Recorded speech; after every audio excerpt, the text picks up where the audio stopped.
There is a device that costs about $50 in scrap metal, and it lets you run any gasoline engine on nothing but wood scraps. No gasoline, no diesel, no solar panels, just a pile of branches or wood chips from your backyard. During World War II, over 1 million vehicles across Europe, cars, trucks, buses, even some military tanks, were converted to run on this exact technology. Finland alone put 70,000 vehicles on wood power. Germany mandated it by law. They didn't do it because it was fancy. They did it because gasoline had completely disappeared. They didn't stop using it because it failed. They stopped because it worked too well. This is the story of the wood gas generator, the forgotten WWII fuel system that turned ordinary firewood into engine power, and the billion-dollar oil industry that made sure you never heard about it again. Welcome to Forbidden Camping.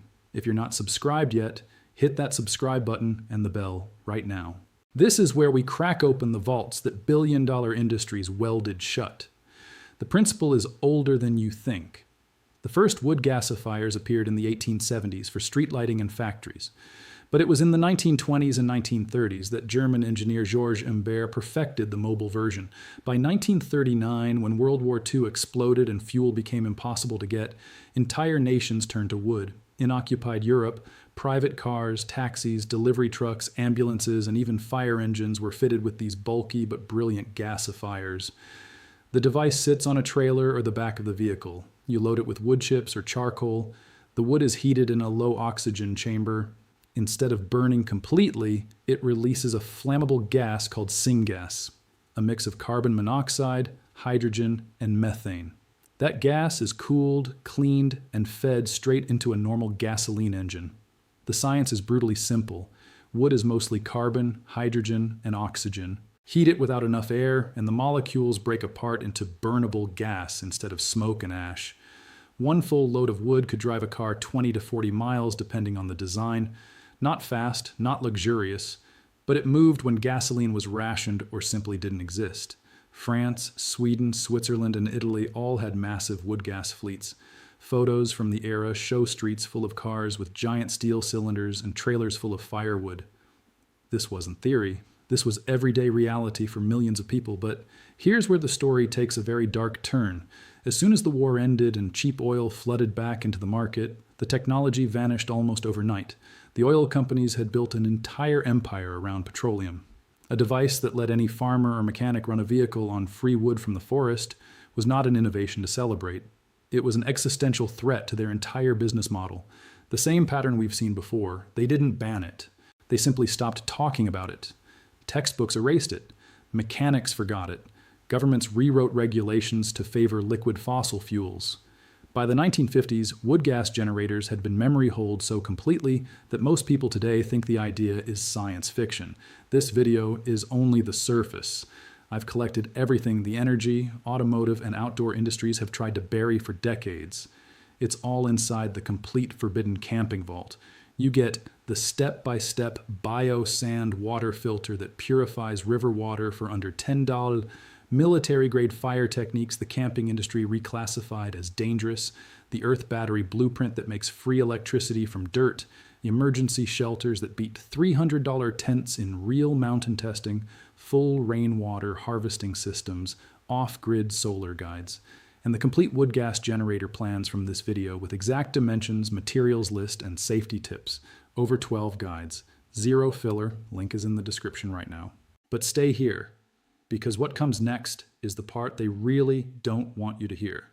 A landmark study and real-world testing during the 1973 oil crisis proved the technology still worked perfectly. Enthusiasts and engineers built modern versions and showed that a well-designed gasifier could run a standard engine with almost no modifications. Emissions were often cleaner than straight gasoline because the wood is carbon neutral. Yet today, if you search for wood gas generator on major retailers, you find exactly 0 commercial products for vehicles. Why? Because the global oil and auto industry generates trillions, not billions, trillions, in revenue every single year. A $50 device that runs on free wood scraps from your backyard or the forest cannot be metered, cannot be taxed the same way, and cannot create lifelong customer dependence. You cannot build a subscription model around firewood. You cannot patent wood and air. You cannot justify 4 per gallon gasoline when your neighbor is driving past you with a trailer full of branches. So they buried the knowledge the same way they buried tannic acid, earth batteries, and trom walls. Total institutional silence. Now here's exactly what to do, and it's simpler than most people think.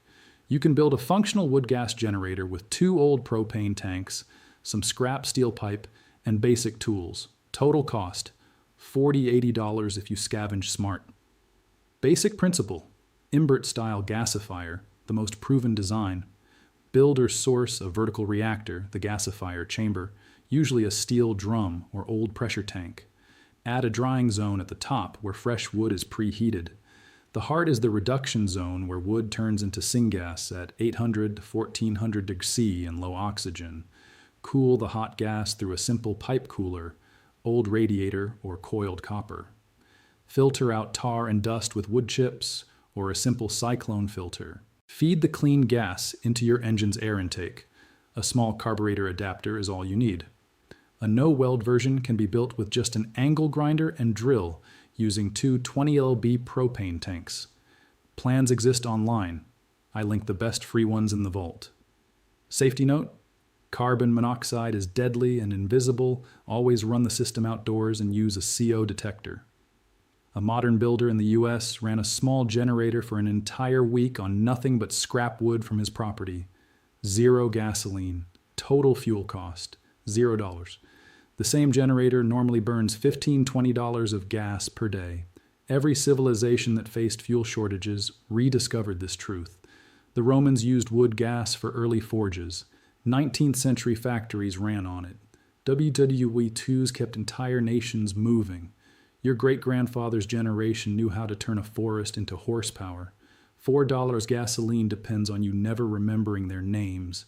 If this vault just showed you how to become independent from fuel pumps forever, smash the like button, subscribe, and share this video with every overlander, prepper, and camper you know. Every share puts another crack in the wall they spent trillions building around knowledge that was never theirs to lock away. The next Forbidden Camping Vault opens soon, and what's inside is the one thing every camper throws away that could keep you alive when the grid goes dark. I'll see you in the next one.